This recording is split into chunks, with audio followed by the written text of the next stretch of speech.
आज हम पढ़ेंगे गोरी तुर्कों की सफलताओं के कारणों के बारे में, या फिर आपको पूछ लिया जाए कि राजपूतों की पराजय के क्या कारण थे, तो भी हम यही पॉइंट्स लिखेंगे। इससे पहले हम इस टॉपिक को डिस्कस कर चुके हैं डिटेल में, लेकिन आज हम इजी लैंग्वेज में और फर्दर पॉइंट्स को डिस्कस करेंगे। तो जैसा कि हम पहले पढ़ चुके थे कि राजपूत अपनी बहादुरी और साहस के लिए तुर्कों से किसी भी तरह से कम नहीं थे, और अपनी बहादुरी के कारण ये विश्व प्रसिद्ध थे। इसके बावजूद भी जब तुर्कों ने 11वीं और 12वीं शताब्दी में भारत पर आक्रमण किया था, तो उस समय राजपूतों को निरंतर हार का मुंह देखना पड़ा था, और इनके जो छोटे छोटे राज्य थे वो धीरे धीरे करके तुर्कों के अधीन जाते चले गए थे। राजपूतों की पराजय और तुर्कों की विजयों के कारणों में सबसे पहला कारण आता है राजनीतिक कारण। तुर्कों के आक्रमण के समय भारत अनेक छोटे छोटे राज्यों में बटा हुआ था, क्योंकि यहाँ पे कोई भी राजनीतिक एकता का एक केंद्र बिंदु नहीं था। सभी छोटे छोटे राज्य आपस में लड़ते रहते थे, परस्पर एक दूसरे के ऊपर आक्रमण करते रहते थे, और इनकी शत्रुता इतनी ज़्यादा पुरानी थी कि अपने पूर्वजों के समय से ही ये लोग एक दूसरे के विरोधी बने हुए थे। और इसी समय जब किसी एक राज्य के ऊपर बाहरी आक्रमण होता था, तो ये लोग दूसरे का बिल्कुल भी सहयोग नहीं करते थे, उल्टा उसे देखकर खुश होते थे, हंसी उड़ाते थे और उसके हारने की दुआ मांगते रहते थे। जैसे कि जब मोहम्मद गौरी ने पृथ्वीराज चौहान पर आक्रमण किया था, तो कन्नौज के शासक जयचंद राठौर ने उसका साथ नहीं दिया था, और फिर जब इसी प्रकार जयचंद राठौर के ऊपर आक्रमण किया गया, तो चौहान वंशों ने उसका कोई भी सहयोग नहीं दिया। तो इसी तरह से इनकी आपसी फूट के कारण ही गौरी को भारतीय राज्यों के ऊपर आक्रमण करके अपना अधिकार जमाने में काफ़ी ज़्यादा आसानी हुई। दूसरा कारण था स्थायी सेना की कमी। अब राजपूत शासकों के पास अपनी खुद की स्थायी सेना तो होती नहीं थी, छोटी मोटी सेना होती थी, जो राज्य में किसी प्रकार का विद्रोह वगैरह उठ खड़ा होता था तो उसे कुचलने के लिए वो लोग यूज़ करते थे। अदरवाइज युद्ध में वो लोग जो सेना जो है वो सामंतों की यूज़ करते थे, सामंतों के ऊपर ही निर्भर रहते थे सेना के लिए, उनकी भाड़े की सेना लेते थे और उसी के आधार पर युद्ध करते थे। लेकिन जो सामंतों की सेना होती थी, इसमें काफ़ी ज़्यादा कमियां देखने को मिलती है। जैसे कि सबसे पहले तो इनमें अनुशासन की बहुत ज़्यादा कमी होती थी, और दूसरे नंबर पर कि इनके जो युद्ध कलाएं हैं, हर सामंत की अपनी अपनी तरह अलग अलग तरह की युद्ध कला होती थी, जिसकी वजह से दो अलग अलग सामंत जब एक ही युद्ध में आके खड़े हो जाते थे राजा का सहयोग देने के लिए, तो वहाँ पर इन दोनों के सैनिकों में काफ़ी ज़्यादा मतभेद देखने को मिल जाते थे, और आपस में इनका ये जो युद्ध कौशल है वो मेल नहीं खाता था। इनके बीच में जो तालमेल है उसकी काफ़ी ज़्यादा कमी देखने को मिलती थी। और उसके अलावा ये सैनिक जो है वो राजा से ज़्यादा अपने सामंत के प्रति वफादार होते थे। और इसी राजपूती सेना के विपरीत अगर हम तुर्क सेना की तरफ नज़र डाल लें, तो तुर्कों के जो तुर्क आक्रमणकारी हैं, इनकी सेना काफ़ी ज़्यादा बड़ी होती थी, विशाल तो होती थी, इसी के साथ काफ़ी ज़्यादा अनुशासित होती थी। ठीक है, अनुशासन काफ़ी ज़्यादा अच्छा होता था, इनका डिसिप्लिन बहुत बढ़िया होता था। अपने अंतिम सांस तक ही अपने राजा के प्रति वफादार रहते थे, जो भी इनका सुल्तान है उसके प्रति वफादार रहते थे। और इनमें जो युद्ध लड़ने की कला होती थी, जो वॉर होती थी, वो बड़े सिस्टमेटिक वे से लड़ते थे कि सब तालमेल के साथ युद्ध करते थे, जिसकी वजह से इन्हें नुकसान बहुत कम झेलना पड़ता था। और ऐसी सिचुएशन में एक तरफ राजपूत हैं जो बिल्कुल डालम डोल वाली स्थिति में है उनकी सेना, और दूसरी तरफ तुर्क हैं जो पूरी अच्छी तरह से सुसज्जित हैं, तो आप बता ही सकते हो कि इनमें से कौन जीतने वाला है और कौन हारने वाला है। तीसरा कारण था तकनीकी कारण। तुर्कों की अपेक्षा अगर हम राजपूतों के युद्ध लड़ने का ढंग देखें तो वो काफ़ी ज़्यादा प्राचीन था। इनके जो पैदल सैनिक थे वो बहुत ज़्यादा संख्या में थे, वो तो अच्छी बात है, लेकिन यहाँ पे बुरी बात यह आ जाती है कि इनमें ना गतिशीलता नहीं थी, क्योंकि सारे के सारे तो पैदल थे। अब युद्ध क्षेत्र में आपको एक जगह से दूसरी जगह जल्दी जल्दी पहुंचना, तो कैसे पहुंचोगे? पैदल सैनिक तो इतना जल्दी नहीं पहुंच पाएगा ना, जितना कि घुड़सवार या फिर कोई वाहन वाला जल्दी पहुंच जाएगा।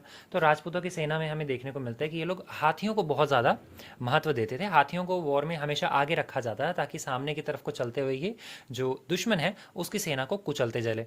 लेकिन होता क्या था कि वॉर में जब घमासान युद्ध होता था, तो हाथी वापस पीछे की तरफ मुड़ जाते थे, और पीछे की तरफ जब ये मुड़ते थे तो अपने ही सैनिकों को कुचल डालते थे। राजपूतों के पास घुड़सवार सैनिकों की संख्या बहुत ज़्यादा कम थी, और इनके जो घोड़े होते थे वो अच्छी नस्ल के बिल्कुल भी नहीं होते थे। इसके अलावा हमें देखने को मिलता है कि सामने आज तक जितने भी आक्रमणकारी आए उनके पास घोड़े काफ़ी अच्छी नस्ल के होते थे।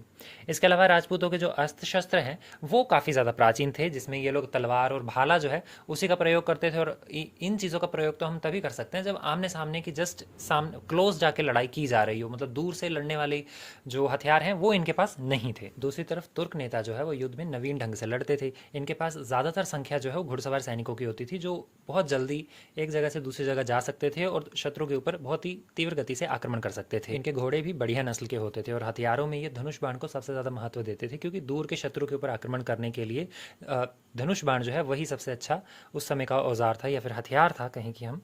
इसके अलावा व्यू रचना में भी तुर्क सबसे ज़्यादा श्रेष्ठ थे। चौथा कारण था तुर्कों की अच्छी युद्ध नीति। तुर्कों की विजय का एक बहुत बढ़िया कारण एक ये भी रहा है कि उनकी जो युद्ध नीति थी वो बहुत ज़्यादा अच्छी थी, क्योंकि वो जिसके भी साथ युद्ध करने निकलते थे तो उससे युद्ध करने से पहले वो उसकी शक्ति को भांपते थे और उसकी कमज़ोरियों का भी परिचय लेते थे, और बाद में युद्ध में उसका लाभ भी उठाते थे। और सामने वाला भी उनकी तरह ना सोचता हो, इसलिए हर बार हर युद्ध में अपनी जो इनकी युद्ध नीति होती थी उसको बदलते रहते थे, ताकि दुश्मन जो है, शत्रु जो है, वो दुविधा में पड़ जाए। और दूसरी तरफ राजपूत वो पारंपरिक तरीके से ही युद्ध लड़ते थे, यानी कि वही पुरानी टेक्निक्स वगैरह, उस वो लोग कोई भी चेंज नहीं करते थे अपनी युद्ध नीति में विकसित देशों के सामने, इसीलिए वो हर बार हारते रहे। इसके अलावा तुर्क सेनापति जो होते थे वो कुछ हद तक रिजर्व्ड सेना रखते थे अपने पास, यानी कि उसका यूज़ फर्स्ट टाइम जब वॉर होती थी उसमें यूज़ नहीं करते थे। और दूसरी तरफ राजपूत जो है वो एक ही बार में अपनी सारी की सारी सेना रणभूमि में उतार देती थी, और जब ये लोग हार जाते थे, थक हार कर चूर हो जाते थे, तो उसी समय तुर्क सेनापति जो है वो अपनी आरक्षित सेना जो रिजर्व करके रखी हुई थी पहले, उससे आक्रमण करते थे, जिसकी वजह से तुर्कों की जो पराजय होती थी वो विजय में बदल जाती थी। पांचवा कारण था राजपूतों का आदर्शवादी होना। राजपूत युद्ध के समय में भी अपने आदर्शों को छोड़ते नहीं थे, चाहे कोई निहत्था या फिर भागता हुआ शत्रु या फिर कोई आश्रय में आया हुआ शत्रु है, उसके ऊपर ये बिल्कुल भी आक्रमण नहीं करते थे, उसे शरण में ले लेते थे। और वहीं दूसरी तरफ शत्रुओं की अगर स्त्रियां हों, बच्चे हों, उसके ऊपर भी किसी प्रकार का प्रहार नहीं करती थे। इसके अलावा विजय प्राप्त करने के लिए जो तुर्क हैं वो किसी भी हद तक जा सकते थे, वो किसी भी प्रकार का आदर्श नहीं अपनाते थे। मतलब राजपूत जीतने के लिए झूठ का सहारा नहीं लेते थे, लेकिन वहीं दूसरी तरफ जो तुर्क हैं वो जीतने के लिए किसी भी हद तक जा सकते थे, चाहे फिर वो किसी प्रकार की बुरी चीज़ हो या फिर अच्छी चीज़ हो, वो इसमें कोई फ़र्क नहीं देखते थे। अगर तुर्कों को लगता था कि उनकी युद्ध में पराजय होने वाली है तो युद्ध में से भागने से बिल्कुल भी नहीं कतराते थे। वहीं दूसरी तरफ राजपूत युद्ध में से भागना अपमानित समझते थे, और इनके इसी उच्च आदर्शों की वजह से जो दुश्मन है उसको काफ़ी ज़्यादा आसानी हुई इनके विरुद्ध युद्ध करने में। अगला कारण था तुर्कों के विशाल साधन। अब तुर्कों के पास तो पहले ही मध्य एशिया में इतना बड़ा साम्राज्य बना हुआ था, भारत में तो बस साम्राज्य का विस्तार करने आ रहे थे। तो इतना बड़ा साम्राज्य जो है वहाँ पर बहुत सारे साधन संसाधन अच्छी मात्रा में उपलब्ध हैं, चाहे फिर वो भर्ती करने के लिए नवयुवक ही क्यों ना हो या फिर युद्ध करने के लिए जो औजार वगैरह बनाने हैं उसके लिए धातु ही क्यों ना हो।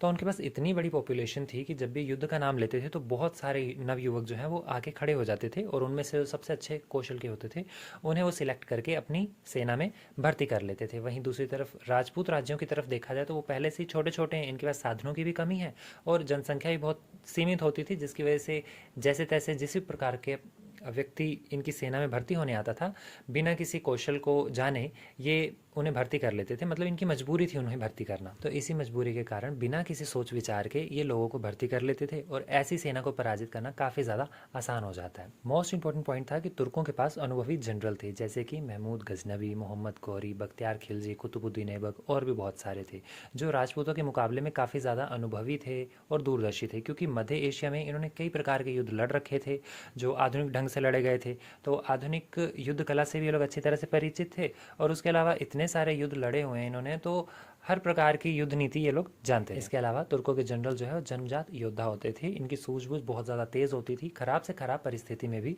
इनका जो आत्मविश्वास है वो बिल्कुल नहीं डोलता था। और दूसरी तरफ राजपूतों की बात कर ली जाए तो इनके जनरल जयपाल, भीमदेव, पृथ्वीराज चौहान और जयचंद राठौर जैसे शासक थे, जो कमज़ोर तो नहीं थे लेकिन इनके पास आधुनिक युद्ध का अनुभव ना के बराबर था, और ना ही ये लोग दूरदर्शी थे। इसी कारण इनके द्वारा युद्ध क्षेत्र में की गई जो किसी न किसी प्रकार की भूल जो थी वो तुर्कों के लिए काफ़ी ज़्यादा लाभदायक सिद्ध होती है, जिसकी वजह से राजपूत जो है उन्हें कड़ी पराजय का मुंह देखना पड़ता है। नेक्स्ट पॉइंट है सामाजिक कारण। राजपूत समाज विभिन्न जातियों और उपजातियों में बटा हुआ था। हर एक जाति दूसरी जाति से घृणा करती थी और उसको किसी प्रकार का सहयोग देने से कतराती थी। इसलिए घोर संकट के समय भी उन्होंने एकजुट होकर शत्रु का सामना करना उचित नहीं समझा, और देश की सुरक्षा करना केवल क्षत्रियों के हाथ में ही माना गया था उस समय, क्योंकि ब्राह्मण, क्षत्रिय, वैश्य, शूद्र चार वर्ण जो थे वो तो अच्छे खासे बन पड़े थे। तो इसमें क्या होता था कि क्षत्रिय ही जो थे वो देश की रक्षा करना अपना कर्तव्य समझते थे, जिसकी वजह से समाज का जो बहुत बड़ा हिस्सा था वो सैनिक शिक्षा से परिचित नहीं था और देश की रक्षा करना अपना दायित्व नहीं समझता था। दूसरी तरफ तुर्कों की बात कर ली जाए तो उनमें वर्ग विभेद, ये जो भेदभाव है, इसकी भावना बिल्कुल भी नहीं थी। भाईचारा बहुत ज़्यादा पनपता था इनमें, और राजपूतों के साथ युद्ध करते समय ये हमेशा एकत्रित हो जाते थे, एकजुट हो जाते थे, जिसकी वजह से राजपूतों को पराजय का सामना करना पड़ा। लास्ट पॉइंट है धर्म का प्रभाव। अब भारत में धर्म तो आपको पता ही है, अंधविश्वास बहुत ज़्यादा प्रचलन में चल रहा था, और भाग्य होता है हमारा जो ज्योतिष विज्ञान वगैरह हो गया, मतलब भविष्यवाणियाँ वगैरह होगी, इसमें काफ़ी ज़्यादा विश्वास किया जाता था, जिसकी वजह से आगे आने वाले जो संकट है उसके प्रति काफ़ी ज़्यादा लापरवाही दिखाई जाती थी। तुर्क सैनिक अंधविश्वासी बिल्कुल भी नहीं थे और अपने धर्म के लिए काफ़ी ज़्यादा उत्साहित रहते थे। उन्होंने इस्लाम धर्म का प्रचार करने के लिए युद्ध का सहारा लिया और अपने युद्धों को जिहाद यानी कि धर्म युद्ध उसका नाम दिया। इनको पूरा विश्वास होता था कि अगर ये विजयी रहे, जीत जाते हैं, तो गाजी की उपाधि इन्हें मिलेगी, यानी कि गाजी कहलाएंगे। धर्म प्रचारक कहा जाता है जिसे हिंदी में। और इसके अतिरिक्त वे भारत की असीम संपत्ति भी इनके हाथ लग जाएगी तो उसके मालिक बन जाएंगे। और यहाँ पर एक और प्लस पॉइंट ये आ जाता है कि अगर वो हिंदुओं के हाथों युद्ध करते करते शहीद हो जाता है तो उन्हें जन्नत की प्राप्ति होगी, यानी कि स्वर्ग की प्राप्ति होगी। तो इसी तरह धर्म में अंधविश्वास रखने वाले भारतीयों को कायर और कमज़ोर बना दिया धर्म ने, और वहीं दूसरी तरफ मुसलमानों को काफ़ी ज़्यादा साहसी। तो ये थी हमारी आज की क्लास। काफ़ी इजी लैंग्वेज में हमने आज की क्लास को ख़त्म करने की कोशिश की। तो मिलते हैं नेक्स्ट क्लास में। जय हिंद।